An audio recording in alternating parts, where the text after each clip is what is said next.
मित्रांनो, लग्नानंतर होईलच प्रेम या मालिकेच्या आजच्या भागामध्ये नंदिनी सर्वांना म्हणते, श्रीखंड पुरीचं कॉम्बिनेशन म्हणजे काही वेगळंच आहे आणि त्यातल्या त्याच आजचं श्रीखंड म्हणजे खूप स्पेशल आहे। तेव्हा सर्वजण आता एकमेकांकडे पाहतात तर विक्रम विचारतो, स्पेशल म्हणजे? मग आता नंदिनी म्हणते, काही नाही, वसू आत्यांनी काव्याला चॅलेंज दिलं होतं ना, त्यामुळे सणाचा खास बेत म्हणून आजचं श्रीखंड हे काव्याने बनवलंय। तर आता जीवा हा श्रीखंड खाणार असतो आणि त्याला जेव्हा नंदिनीकडून समजतं की काव्याने ते श्रीखंड बनवले, तेव्हा तो लगेचच तो चमचा खाली ठेवतो। तर काव्या त्याच्याकडे पाहतच राहते। तेव्हा सर्वजण आता खूपच खुश होतात की काव्याने आजचं श्रीखंड बनवलं आहे। तर लगेचच आता वसू आत्या हसते आणि म्हणते, अरे अगोदर श्रीखंड खाऊन तरी बघा, कारण कसं आहे ना, कडू स्वभावाच्या माणसाने केलेला गोड पदार्थ हा कडूच असेल तर।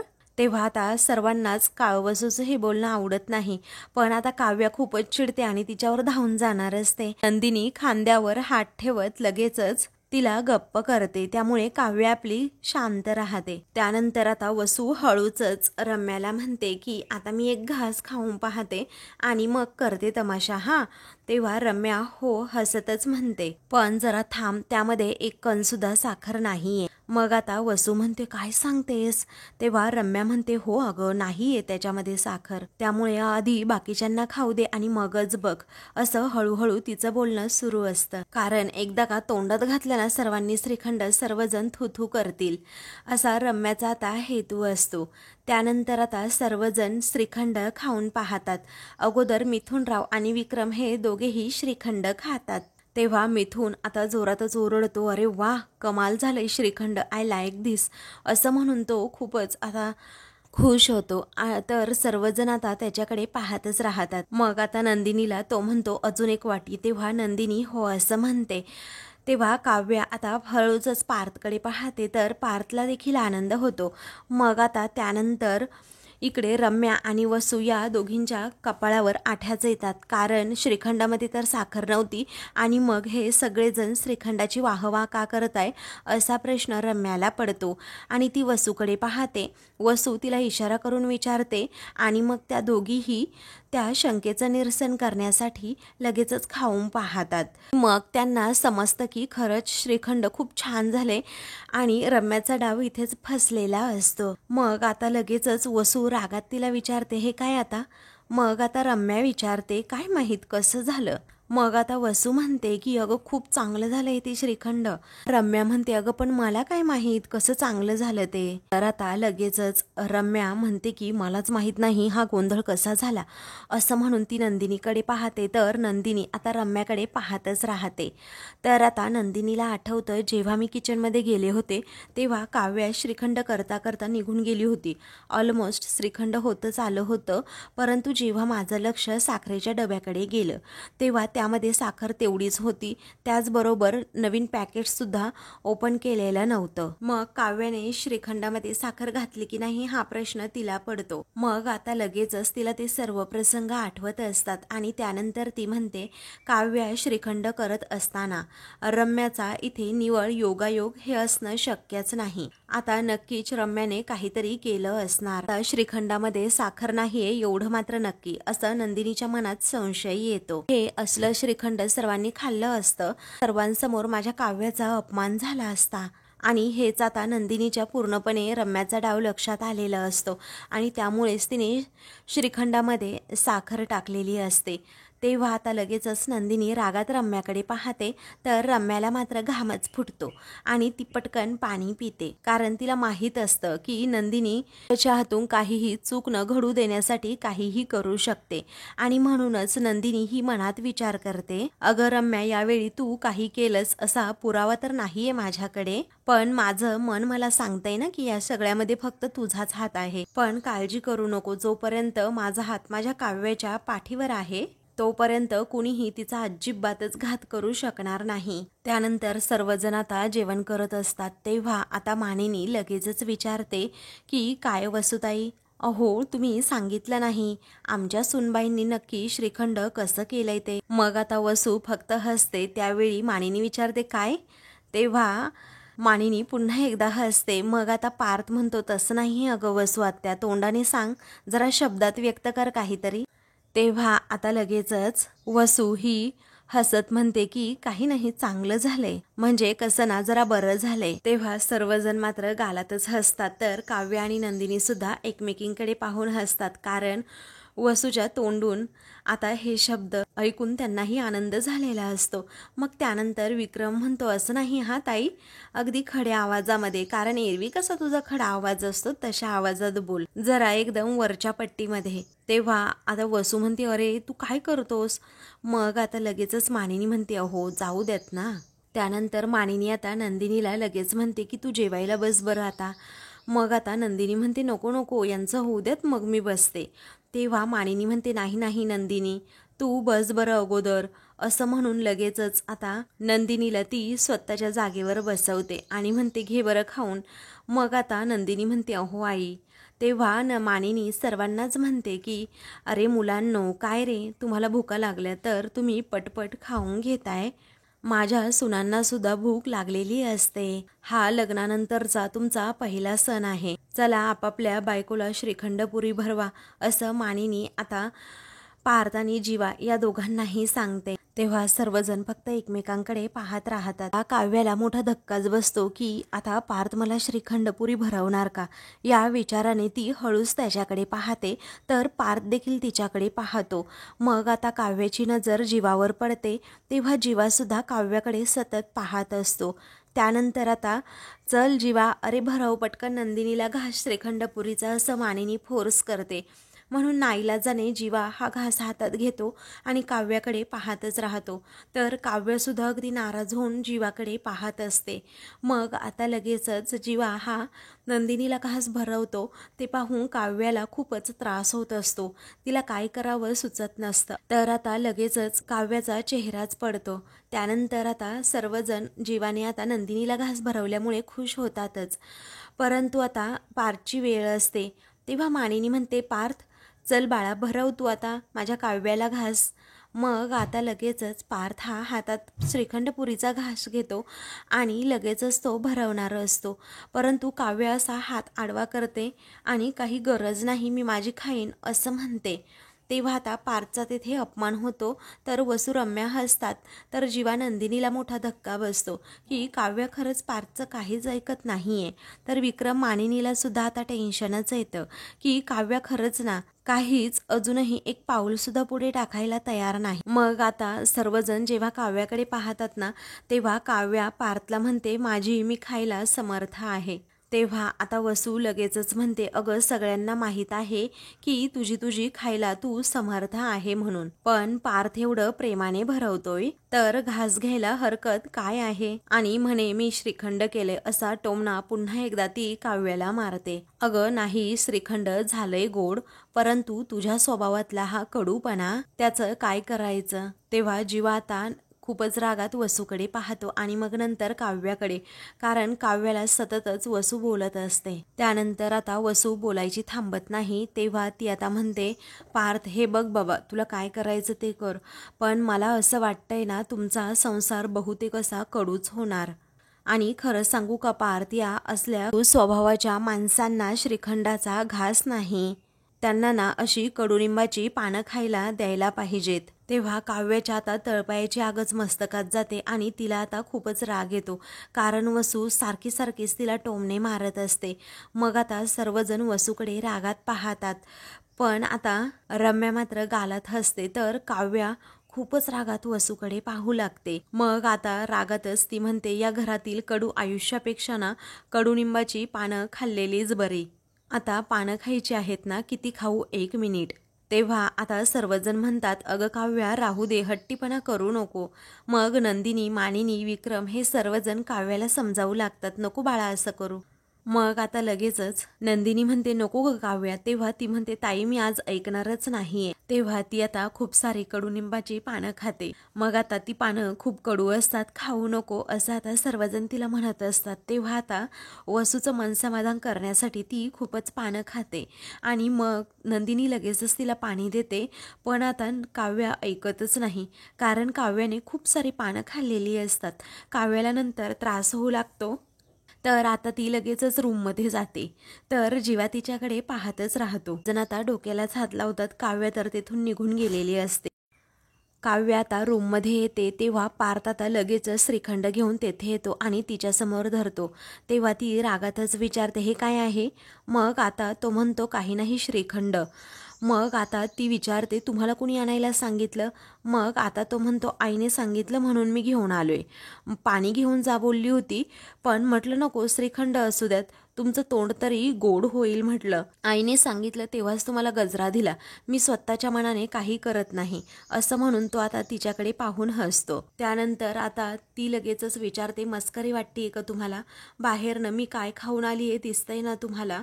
मग आता मी तुमच्यासाठी काय घेऊन आलंय ते दिसतंय ना तुम्हाला? असं आता पार्थ विचारतो. मग आता लगेचच मला श्रीखंड वगैरे काहीही नको आहे, मला शांतता हवी आहे, असं काव्या म्हणते. मग आता लगेचच पार्थ म्हणतो, फक्त शांतता नाही तर तुम्हाला ना थोडा गोडवा हवा आहे. मग आता काव्या ही रागातच विचारते, कशाला गोडवा हवाय? बाहेर तुमच्या आत्याबाई काय म्हणाल्या तुम्हाला माहीत आहे ना? कारण मला फक्त कडू बोलता येतं आणि मी कडू आहे. मी काहीही गोड डिझर्व करत नाही. मग आता पार्थ म्हणतो, काव्या कसा आहे ना, आपण काय डिझर्व करतो हे बाकीच्या कुणालाही काही ठरवण्याचा हक्क नसतोच. तेव्हा ती आता म्हणते, तुमचे फुकटचे सल्ले तर मला नकोच आहे. तेव्हा तो आता म्हणतो, ते तर घेऊच नका, कारण तुमच्यासाठी मी श्रीखंड आणलंय. हे घ्या, कारण तुम्ही हेच डिझर्व करताय. असं हसतच पुन्हा एकदा तो म्हणतो. तेव्हा काव्य अजूनच चिडून त्याच्याकडे पाहते. मग आता ती वैतागूनच म्हणते, नको म्हटलं ना. मग पार्थ त्याच सुरात म्हणतो, घ्या म्हटलं ना. मग आता काव्या विचारते, तुम्ही का हट्ट करताय? तेव्हा पार्थ म्हणतो, तुमच्याकडूनच शिकलोय. मग काव्या आता खूपच रागात म्हणते, उगीच नवरा म्हणून मला अजिबात फोर्स करायचा नाही. तेव्हा आता लगेचच, मी नवरा म्हणून नाही तर मित्र म्हणून आग्रह करतोय, असं पार्थ हसतच तिला म्हणतो. तर हे श्रीखंड घ्या, असं आता पार्थ म्हणते नको, तुम्ही जा बरं इथून अगोदर मुकाट्याने. मग आता तो म्हणतो की खा बरं मुकाट्याने, नाही तर भरवेल हा. तेव्हा आता लगेचच ती रागात म्हणते, भरवून दाखवाच आता. तेव्हा तो हसतच विचारतो, काय नक्की? मग आता असं म्हणून तो तिला श्रीखंड भरवणार असतो.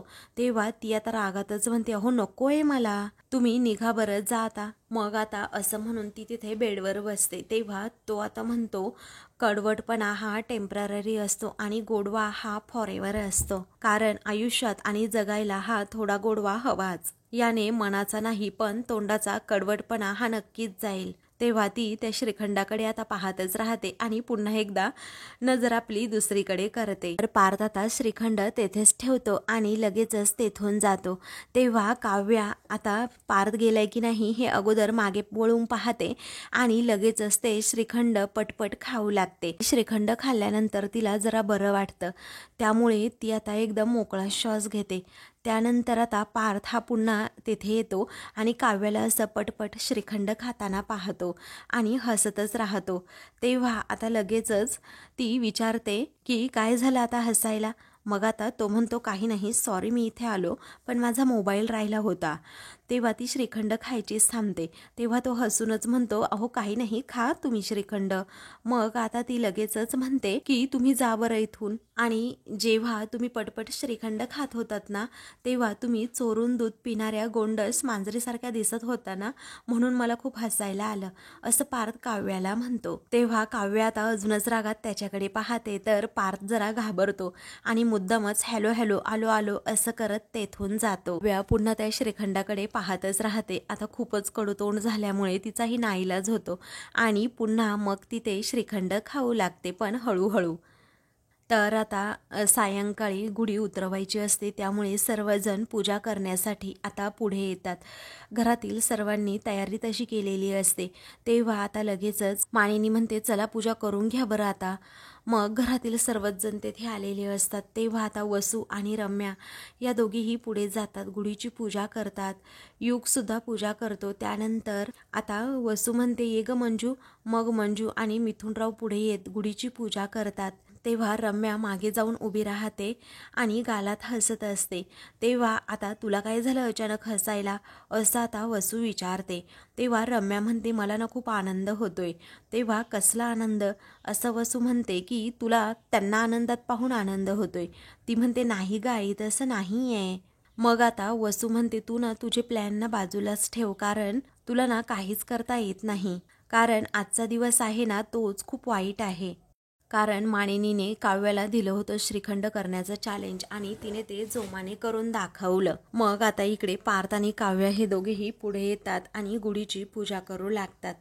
तर आता इकडे वसू रम्याला विचारते, काय ग तू काय म्हणाली होतीस मला की श्रीखंडामध्ये अजिबातच साखर नाहीये. मग तेव्हा रम्या म्हणते, अगं खरंच नव्हती साखर त्यामध्ये, पण कुठून आली ना काय माहीत. आता वसू म्हणते, तुला ना खरंच काहीच माहीत नसतं रम्या, आणि असं म्हणतात की शत्रूचं कौतुक कधीच करू नये. पण तुला सांगते रम्या, एवढं अप्रतिम झालं होतं ना श्रीखंड, मेलं माझं हे डायबिटीस आणि काव्यावरचा राग, त्यामुळे मी काहीच खाऊ शकले नाही. पण तू बघितलं ना बाकी सगळे जण कसं बोटं चाटत मिटक्या मारत ते श्रीखंड खात होते आणि त्या सर्वांनी श्रीखंड संपून सुद्धा टाकलंय. थोडक्यात काय, यंदाचा यांचा गुढीपाडवा अगदी सुखातच गेला.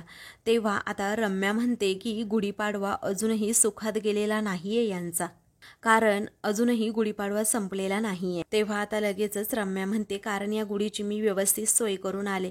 असं म्हणून तिने काय केलं हे ती वसूला सांगते की जेव्हा तेथे कुणीही नव्हतं ना तेव्हा त्या गुढीवरचा कलश मी थोडा बाहेर करून ठेवलाय, जेणेकरून गुढी हातात धरल्या धरल्या तो कलश ना खाली पडेल, आणि गुढीला बांधून ठेवलेली दोरी सुद्धा मी सैल करून ठेवली आहे. असं आता वसूला सांगत रम्या आणि वसू खूपच खुश होतात. तेव्हा वसू आता म्हणते, रम्या तू एवढं उत्तम काम केलंस ना. मग आता त्यानंतर लगेचच इकडे जीवा आणि नंदिनी हे दोघेही पुढे येतात. तेव्हा वसू हसतच म्हणते, आता जीवा आणि नंदिनी हे दोघेही पूजा करतील. जीवा गुढी उतरवायला जाईल आणि सगळं काही जमिनीवर, असं म्हणून दोघीही खूपच हसतात. मग त्यानंतर रम्या आता म्हणते, अशाने गुढीचा अपमान होईल. वसू म्हणते, हो अपमान तर होणारच ना. मग रम्या म्हणते, मग तू लगेचच सुरू कर की आजच्या दिवशी गुढीचा अपमान झाला वगैरे वगैरे. तर इकडे सुद्धा जीवा आता गुढीची पूजा करतो. तर रम्या आता म्हणते, आज ना खूप मजा येणार आहे आई, कारण मी असताना यांचा गुढीपाडवा सुखाने अजिबातच होऊ देणार नाही. असं म्हणून दोघीही एकमेकींकडे पाहून आता हसतात. तेव्हा मानिनी पण म्हणते, बाळा जीवा आता तू गुढी उतरव. तेव्हा आता जीवा हो असं म्हणतो आणि गुढी उतरवायला जातो. तर इकडे रम्या आणि वसू मात्र खूप हसत असतात. गुढीचा कलश हा आता पडणार आणि अपशकुन होणार, मग आम्ही बोलायला काय रिकामेच, असं आता वसूचं मनामध्ये प्लॅन सुरू असतो. म्हणूनच ती गालात हसते. तेव्हा जीवा आता इकडे ती गुढी उतरवण्याचा प्रयत्न करत असतो आणि जरा गुढी अशी हलवतो, तर आता तो कलशच खाली पडतो. तर घरातील सर्वांना आता खूप मोठा धक्का बसतो आणि मग सर्वजण आता त्या कलशाकडे पाहतच राहतात आणि गुढीकडे सुद्धा. तेव्हा जीवा सुद्धा आता त्या गुढीबरोबर खाली पडणार असतो. तर पार्थ आता लगेचच जीवाला आपल्या जवळ घेतो आणि त्याला सावरतो. त्याचबरोबर काव्या ती गुढीच पकडून ठेवते, तर नंदिनी तो कलश पकडते. सर्वजण आता त्या कलशाकडे पाहतच राहतात. तेव्हा जीवा आता पार्थकडे पाहत राहतो, तर पार्थ सुद्धा जीवाकडे पाहत असतो. तर इकडे वसू आणि रम्याचा प्लॅन पूर्णपणे फेल होतो. तेव्हा वसू शिट असं जोरातच म्हणते. तर रम्याचा चेहरा सुद्धा आता पाहण्यालायक झालेला असतो.